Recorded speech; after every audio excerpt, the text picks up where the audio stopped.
ఈ సంవత్సరం ఏ మిరప విత్తనం వెయ్యాలి అని ఆలోచిస్తున్నావా? అయితే ముందుగా ఒక నిజం విను.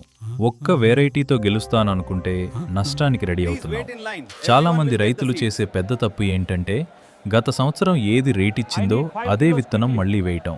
కానీ మార్కెట్ అలాగా పనిచేయదు. అందరూ అదే వేస్తే సప్లై పెరుగుతుంది, రేటు పడిపోతుంది. 3 మెయిన్ ఆప్షన్స్ ఉంటాయి. మొదటిది సన్నం మిరప. డిమాండ్ ఎక్కువ, ఎగుమతులు బాగుంటాయి. కానీ రిస్క్ కూడా ఎక్కువ, ఎందుకంటే అందరూ ఇదే వేస్తారు. రెండవది బ్యాడగి. కలర్ చాలా బాగుంటుంది, మార్కెట్లో మంచి వాల్యూ ఉంటుంది, కానీ ఈల్డ్ తక్కువ, కేర్ ఎక్కువ కావాలి.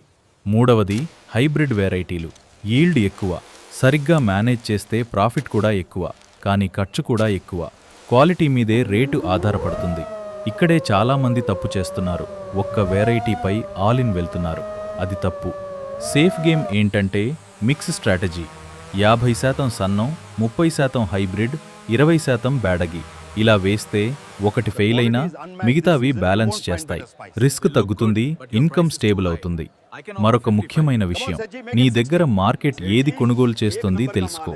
లోకల్ ట్రేడర్స్ని అడుగు. బ్లైండ్గా యూట్యూబ్ వీడియోస్ చూసి డిసిజన్ తీసుకోకు. గుర్తుపెట్టుకో, విత్తనం కాదు, నీ డిసిజనే నీ రేటు నిర్ణయిస్తుంది. సరిగ్గా ప్లాన్ చేస్తేనే మిరపలో డబ్బు ఉంటుంది.